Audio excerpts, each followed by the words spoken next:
सच्चा भोला तो वो है जो कि ना भगवान कहे जाने से आनंदित हो और ना ठगे जाने से व्यथित। भोले लोगों के लिए ही किसी ने कहा है, ना रखते हैं मन में आशा ना अपमान का ध्यान, मन में सदा कामना रखते एक जगत कल्याण।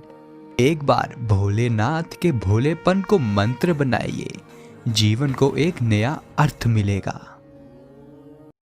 हेलो वीवर्स, आज के इस वीडियो में मैं आपको भगवान शिव से जुड़ी ऐसी घटना कहें या कहानी के बारे में बताऊंगा जिसमें भगवान शिव ने खुद अपने भक्तों को दर्शन दिए थे। पर उससे पहले अगर आप अपने हिंदू धर्म और इंटरेस्टिंग टॉपिक्स पर संबंधित वीडियोस देखना पसंद करते हैं तो हमारे चैनल ज्ञानविला को सब्सक्राइब जरूर करें। दोस्तों, यह कहानी एक मिथ है जो कि हिंदू मिथोलॉजी से संबंधित है और मिथोलॉजी का मतलब यही होता है कि चाहे तो आप इस पर विश्वास कर सकते हैं और अगर नहीं चाहें तो फिर यह आपकी मर्जी। क्योंकि अगर आप भगवान से सचमुच मिलना चाहते हैं, उन्हें अपने आसपास महसूस करना चाहते हैं, तो आपके मन में उनके प्रति सच्ची आस्था होनी चाहिए। और अगर ऐसा नहीं है तो मानो चाहे ना मानो, पर भगवान आपसे कभी नहीं मिलेंगे। तो ऐसी ही कहानी एक गांव में रहने वाले कालू लोहार की है। महाशिवरात्रि का मौका था। गांव के लोग रात से ही एक सिद्ध मंदिर जाने की तैयारी करने लगे। लोग आपस में चर्चा कर रहे थे कि इस मौके पर भगवान शिव के दर्शन हो जाएं तो रुके काम चल पड़ते हैं और बिगड़े काम सुधर जाते हैं। सबने आधी रात को ही गांव से बैलगाड़ी लेकर चलने की तैयारी कर ली थी। उस मंदिर में दूर दूर से लोग आते थे। सो कल महाशिवरात्रि पर भीड़ ज्यादा होगी, इसलिए आधी रात से ही तैयारी जरूरी थी। सबकी अपनी अपनी परेशानियां थी। सब भोले के दर्शन करके अपने दुख दूर करना चाहते थे। गांव से बस 10 बैलगाड़ियां ही जा रही थी। कालू लोहार भी जाना चाहता था, लेकिन किसी भी बैलगाड़ी में उसे जगह ही नहीं मिली।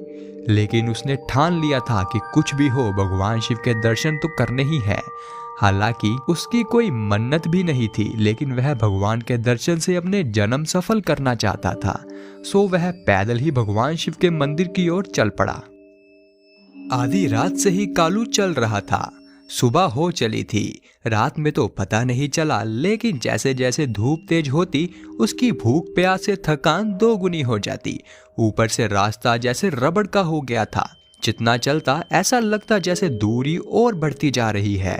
भूख प्यास से व्याकुल कालू के तलवे में छाले पड़ गए थे। खून रिश्ते पैरों में मिट्टी चिपक गई थी।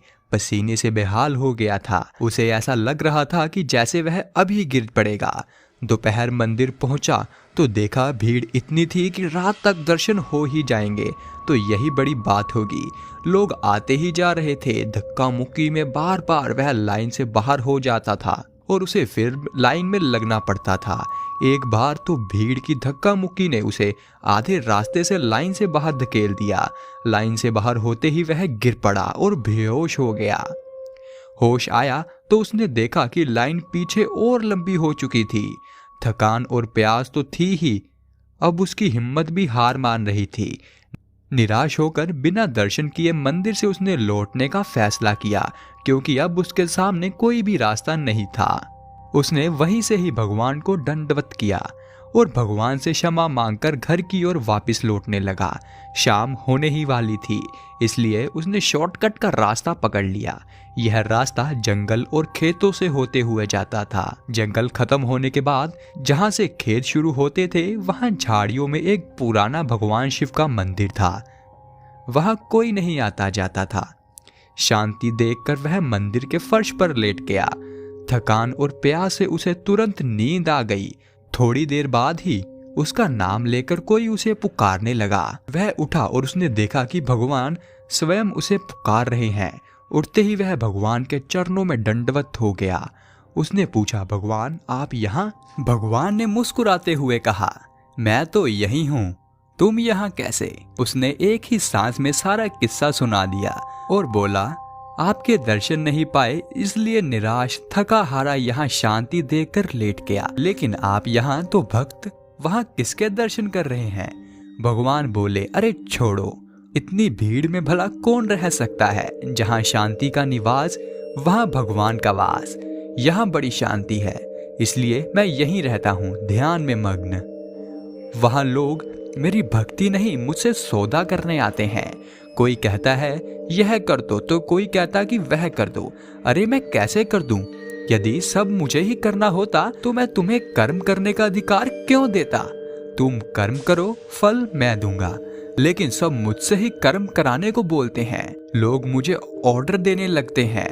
बस फर्क सिर्फ इतना है कि ऑर्डर रिक्वेस्ट मोड में होता है।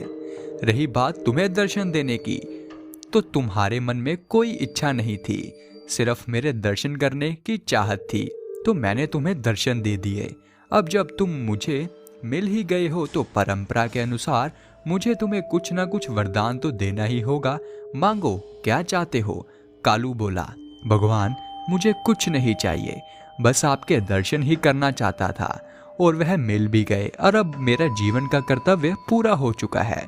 मुझे जो चाहिए था आपने बिना बोले ही मुझे दे दिया। तभी अचानक से उसकी नींद खुल गई। देखा तो मंदिर में कहीं कोई भी नहीं था, बस एक पुराना टूटा फूटा शिवलिंग था।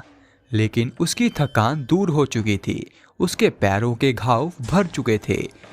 वह अपने तन में एकदम से ताजगी महसूस कर रहा था। तो दोस्तों, यह थी भगवान शिव के भक्तों को दर्शन देने की कहानी। अब शायद आपको यह कहानी इतनी अच्छी नहीं लगी हो, पर इसके पीछे का अर्थ बहुत ही गहरा है। अगर आप यह समझ गए तो कमेंट्स में हमें जय भोलेनाथ लिखकर जरूर भेजें। तो मैं मिलूंगा आपको अगली किसी और वीडियो में। तब तक के लिए हर हर महादेव।